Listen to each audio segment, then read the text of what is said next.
Human rights and the fifth estate.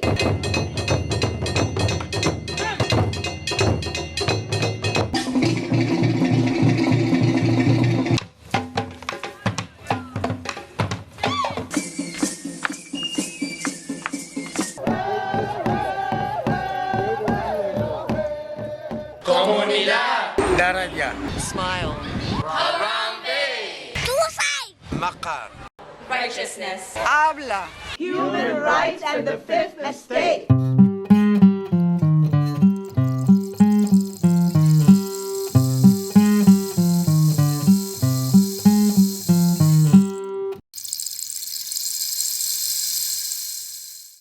He estado en Nueva York 10 años. Vengo de México. Venía porque mi madre se vino para acá. Y bueno, yo me sentía muy sola en México, entonces decidí venir para acá con ella.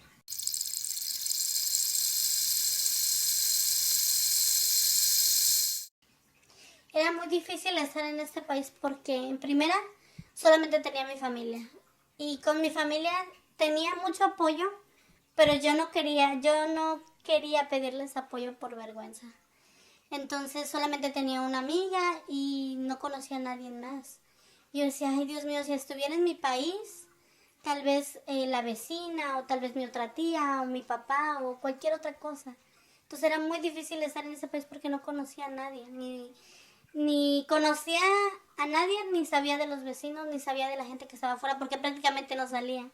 Porque si yo salía, ay no, ¿con quién te estás viendo allá afuera? ¿A quién conoces allá afuera? ¿O qué, estás saliendo con él? ¿O por qué le hablas? Porque tan solo yo pasar en la calle.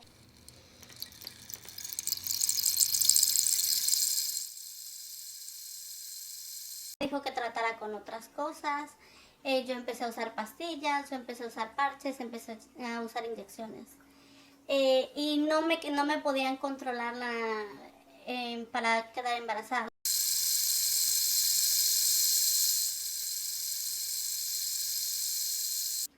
Al principio eran más verbales. Al principio me quería echar la culpa como de la situación en la que vivíamos.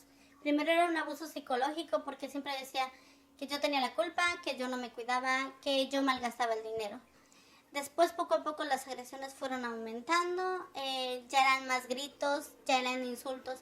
A raíz de que yo empecé a usar lo que son las inyecciones, las pastillas, yo paulativamente empecé a subir mucho de peso. Aparte de la depresión, los embarazos, yo empecé a comer, subía de peso. Entonces ya me decían, no, mira que tú estás gorda porque comes mucho. Entonces eran más insultos sobre mi persona. Y por último, empezó un empujón, una cachetada y terminó por golpearme.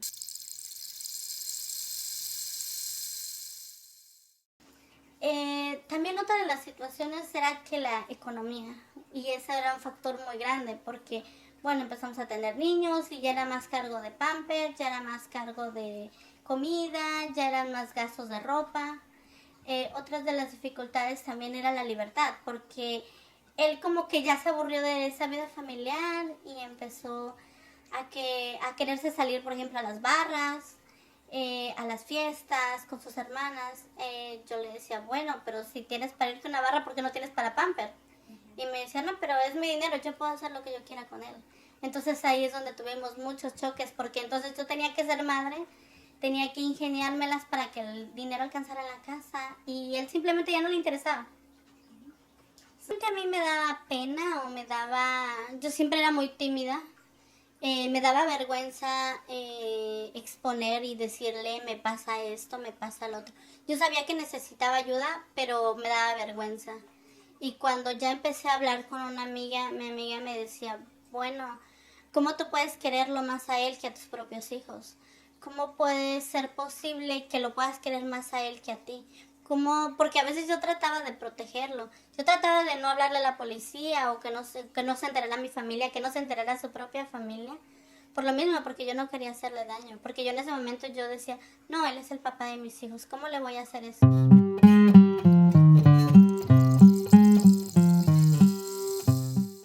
Siempre trataba de tenerlos en el cuarto para que no escucharan. Pero realmente ellos siempre se dan cuenta porque ven a la mamá llorar, porque escuchan los gritos. Y me decían, mami, ¿por qué estás así? O mami, ¿por qué tienes ese golpe en la cara? Y tenerle que explicar eso a los hijos es muy difícil. Entonces yo me tenía que contener y decirle, no, todo está bien, todo va a pasar bien.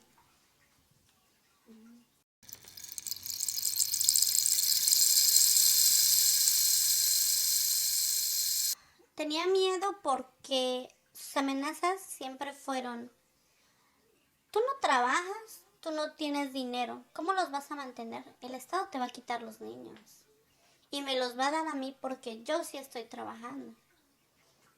Mira, si sigues con esa lata, te voy a mandar a migración, tú te vas a ir a México y yo me voy a quedar con los niños.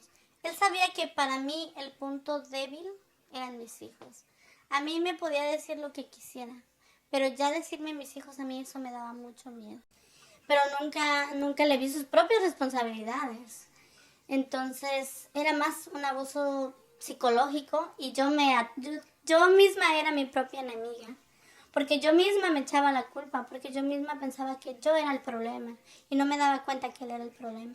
Pero cuando ya esa amiga me empezó a decir, poco a poco fuimos saliendo, salíamos a comer un helado, íbamos para aquí y para allá y me di cuenta que no era la única persona que estaba pasando por eso. Mi amiga me presentó a su hermana que estaba pasando por una situación igual o más tormentosa porque el tipo esto le echó alcohol en el cuarto y le prendió fuego. Se tuvo que escapar de México, se vino para acá. Entonces yo decía, no, yo no quiero llegar a eso. Yo tengo que salir de esto.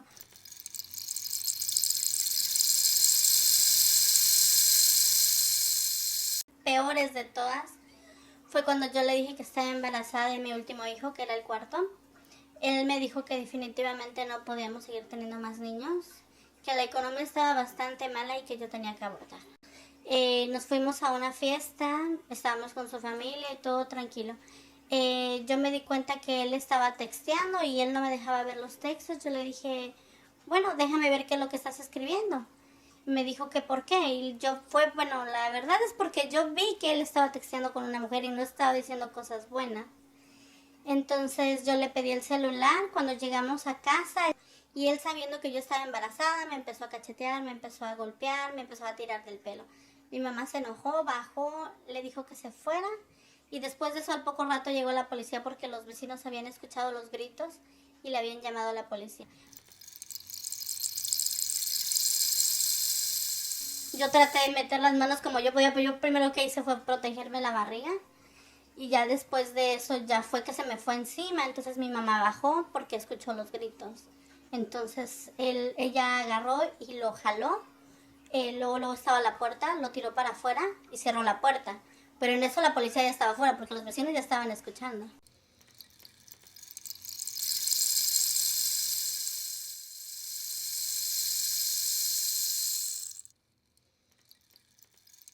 Y en ese momento dije, no, sorry. Tengo que salir con todos mis niños. Yo empecé a botar maletas, empecé a botar juguetes, empecé a botar todo. Me tuve que ir a un shelter. En ese momento yo no sabía ni qué hacer. En ese momento dije, bueno, ¿y qué hago ahora? ¿Cómo voy a trabajar? En ese momento me empezaron a bromar muchas cosas.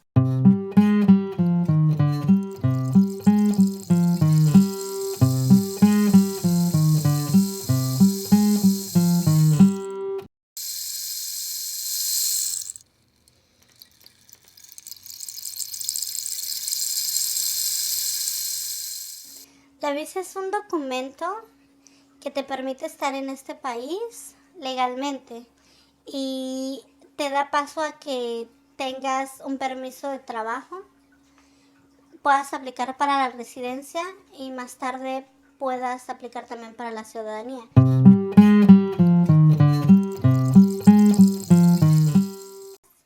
La trabajadora social me dijo, ¿cómo puede ser posible que tú estés pasando todo esto viviendo en este país? ¿Cómo es posible que no tengas fusta? ¿Cómo es posible que no tengas, ¿cómo se llama? El dinero que te dan. O sea, ¿cómo puedes vivir así y tú sola? Dice, en este país no es para que los niños vivan así.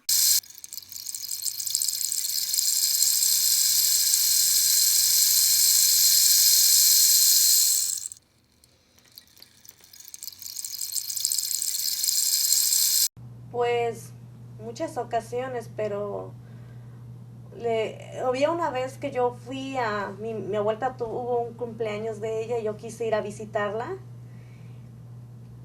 Y él me había prometido que íbamos a ir los dos, pero se emborrachó, se fue con sus amigos, no llegó a casa toda la noche hasta el otro día. Y yo pues me fui a la fiesta con mi abuelita porque yo había prometido ir. Cuando él llegó y vio que no estaba en casa, él me fue a traer allá con ella, con mi abuelita. Pero él llegó gritándome e insultándome y pues la gente estaba, la familia, todos reunidos y pues nadie dijo nada ni nada porque iban, pues creían que iba a ser más el problema más grande, entonces preferí irme con él a casa. Fui corriendo a la casa con ella y llegué y me encerré. Cuando vi, él ya había llegado a la casa y me dijo que era buena para salir a la calle, pero sin hacer los deberes de la casa. Entonces yo había hecho comida, me había levantado temprano para dejarle hecho de comer. Yo le serví y él me aventó el plato de comida que porque no le gustaba. Y yo pues cuando quise recoger el plato, él me empezó a golpear. Siempre tenía la costumbre de darme con el puño a la cabeza. Y de ahí me empezó a patear, a jalar de los cabellos, jalarme. Y me pateaba hasta que se cansaba. In Mexico, did you feel any sense of protection from what he was doing? Yo una ocasión, yo lo denuncié allá, pero no me hicieron caso. Dijeron que, pues, que me portara bien, que no lo hiciera de enojar, que porque a la vez la mujer tiene la culpa y yo me sentí mal porque digo, ¿cómo? Si están para defendernos, para ver nuestros derechos, pero allá la mujer no es tan escuchada.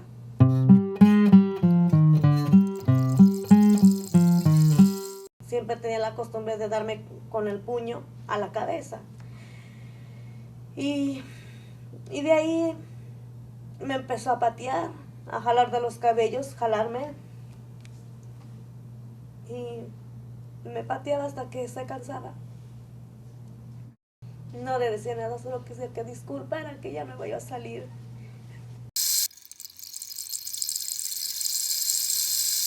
Fue en el 2008, por la economía que estaba mal y quise ayudar a mi pareja.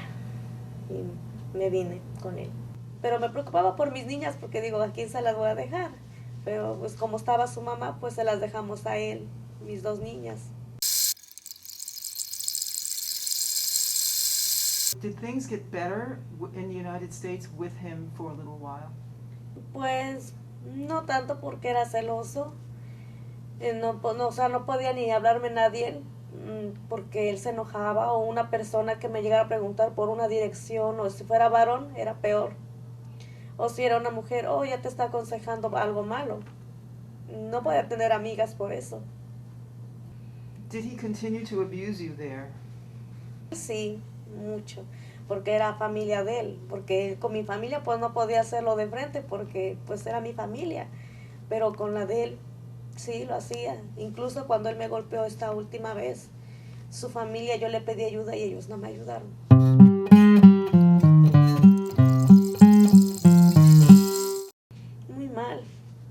Muy mal porque yo pensaba que pues le dijeran a él, no, pues no le hagas eso.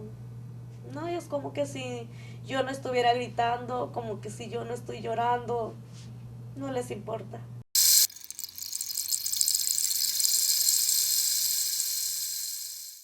Pues como vi que me golpeó muy feo aquí, yo lo denuncié. Por eso es lo que me atreví aquí a denunciarlo, porque yo sabía que aquí me podían ayudar. Llamé a la policía con el mismo celular de él, porque cuando él me estaba golpeando, yo que me dejara de golpear. Y me dice, siéntate conmigo. Le dije, yo no me quiero sentar, ya me golpeaste, no quiero estar aquí. Dice, oye, le digo, es que me duele la cabeza para que no me estoy molestando. Y cuando él me quiso aventar las monedas, o sea, el dinero, me quería aventar, o sea, me aventó con todo y el celular. Y lo vi el celular y como me estaba golpeando, como sea, yo agarré el celular y no lo solté hasta que me escondí a un lugar, un cuarto de su tío, para que yo pude hablar a la policía.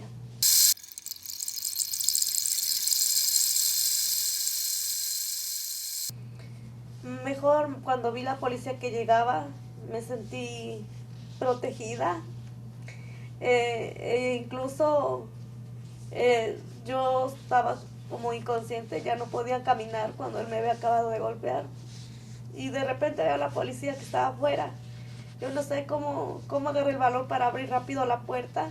Y cuando me vieron golpeada, me dijeron que quién me había hecho eso. Le dije que la pareja mía. Y ellos me protegieron, me dijeron que me puse a un rincón y que señalara quién era el que me golpeó. Y yo le señalé y lo detuvieron. Y después a él lo llevaron en el precinto y me llevaron en el otro carro con otros de ellos. Y de ahí me tomaron fotografías y enseguida me llevaron al hospital.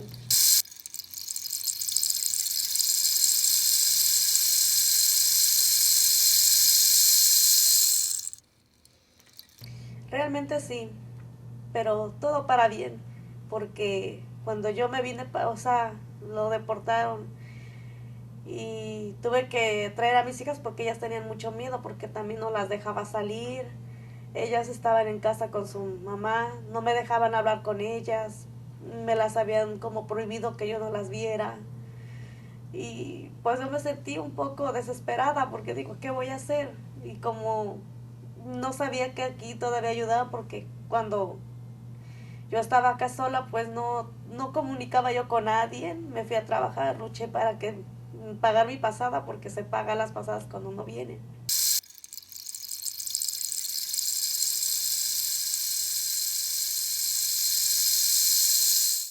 No me dejaba verlas y cuando llegué él me encerró nuevamente a la casa. Ya no podía salir ni nada. Me tuve que escapar. Y cuando ya me escapé, yo sabía que aquí ya encontraba la paz que necesitaba, la tranquilidad, la libertad.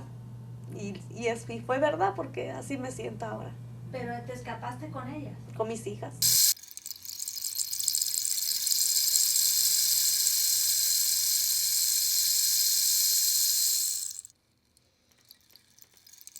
Bueno, primero nos enseñaron qué era la violencia doméstica, porque para empezar de cualquier lado primero tienes que saber a lo que estás haciendo. Primero nos dieron los indicios de la violencia doméstica.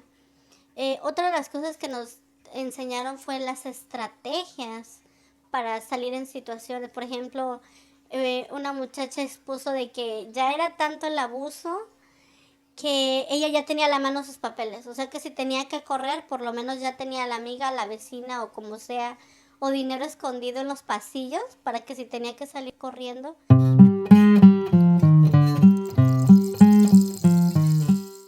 Porque muchos de nosotros el temor que teníamos en primera decir, y si no me aceptan, me deportan, y si me deportan, no me llevo a mis hijos, y si no me llevo a mis hijos, prefiero quedarme así aquí, pero con mis hijos. Entonces, nos quitaron muchos miedos, muchas cosas que hay gente que te dice, no, si tú vas ahí, lo que van a hacer es darle tus datos a migración y te van a coger y te van a deportar. Y entonces eso es lo que a uno les dice, no, mejor yo no voy ahí porque me pueden deportar. Pero te sacan mucho de las dudas, te dicen qué es lo primero que va a pasar, quién te van a dar tu abogada, dónde te van a mandar a aplicar, lo que va a proceder primero, buscar todas las pruebas. Entonces ellos nos ayudaron a ir paso a paso, o sea que un día a la vez para poder sacar los papeles.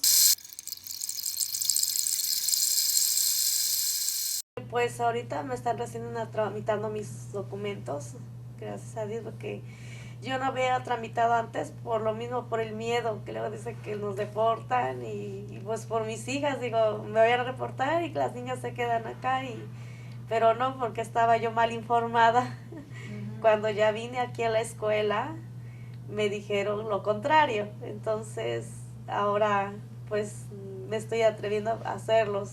What is it that you would like other women to know? Pues que denuncien, que no tengan miedo, que lo hagan por sus hijos, para salir adelante, por ellas mismas, porque realmente no merecemos que nos traten mal, no merecemos ningún trato así porque valemos mucho. Y pues que busquen ayuda, que se esfuercen y sean valientes.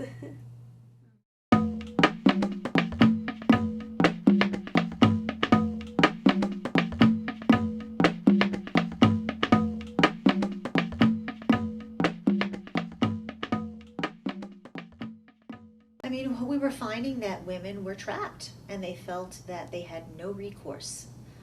Oftentimes they were living with their abuser's family, or the abuser, if he was also an immigrant, was more savvy about the system here, and would isolate her. So she, without the language, didn't have access to services and didn't know that anything was available, was afraid to call the police. Many are told that if you call the police, they're going to deport you. And you'll never see your kids again.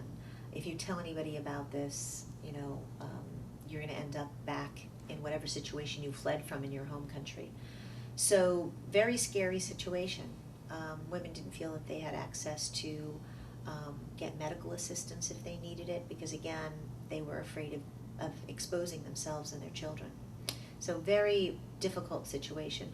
For any woman experiencing domestic violence, it's very hard to make that call and reach out. But now this is even more layered when there's literally a danger that you could be removed from the country or lose your children. I think it's something that is in most cultures, that it's the woman's job to make the relationship work. And the more helpful she is and the more accommodating she is, that's what makes a relationship work. And she gets reinforcement from family, from community, from church and religious groups. Like any relationship that's gone bad, it was good for a while, and that's the goal, is to bring it back to that. And so when things seem to be getting out of hand, nobody wants to believe that it's gotten to that point. And people live in the illusion that we're going to be able to fix it. And so it's hard to recognize when that point has come and that there isn't any hope, and you really need to do what you need to do to keep yourself and your kids safe.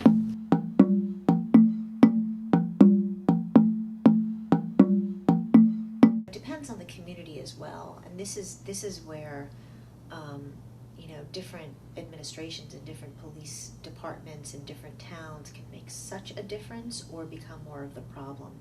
Where outreach is done, and that a woman knows that regardless of her status, she can be protected by the police, that's very important for her to know. Then she can pick up the phone. In some districts that I've worked with, women have taken that huge risk to call the police and have just, the police I see have squandered this opportunity for intervention. I've had, particularly, in the suburbs, places that are less immigrant friendly, police would show up and say, there's nobody that speaks your language, and so they would speak in English to the abuser and accept their side of the story, which is that, oh, she's jealous, or she's making a big deal out of nothing, she's crazy, whatever, and they leave. And then she has to face the consequence in front of the abuser of having reached out and called the police. And usually the consequences are not pretty, right? But she took the risk. In other times, the police don't accurately put in police reports what happened, or they refuse to take police reports, which is just horrible, because a woman doesn't call the first time generally.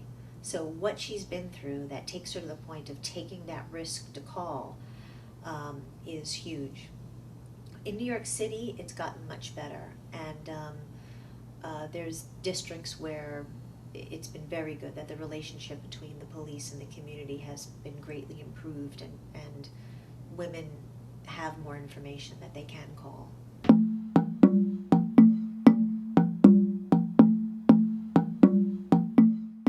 Lo más importante para que la comunidad sabe es que sin o con papeles tiene derecho a llamar a la policía, y debes de llamar a la policía.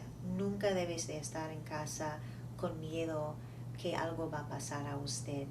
la policía están allí para proteger a usted y sus hijos. Y una vez que esta puerta está abierta a asistencia, hay muchas cosas que pueden ser disponibles, incluso un refugio si necesita salir de la casa, asistencia de que el abusador sale, puede ser asistencia con comida, con la renta, hay mucho disponible.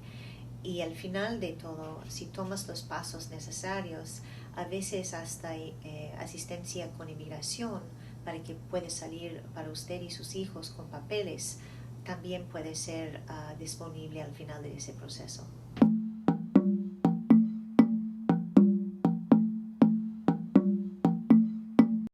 The work that we do with women in group, it makes a tremendous difference for the women to understand that it's not just me. It's not because I didn't cook dinner well enough. It's not because of something I did. That it's something much more pervasive than that. And hearing other women's stories, the women start to recognize that there's something in the community, there's something in the culture, not just, and I'm careful to say, we're not pinning this on one culture. Every single culture has their version of this, right? And once women see that, they do start to feel empowered, and they do start to work together and extend hands to others in their communities that don't have the information that they've gained.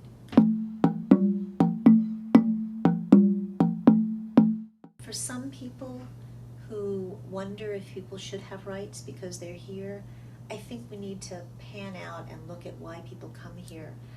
And when they find themselves in a situation where they become victims, it's very difficult.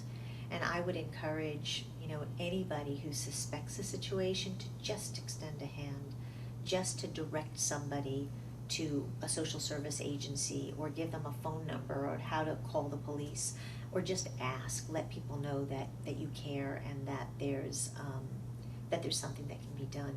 Nobody should be trapped in that kind of situation.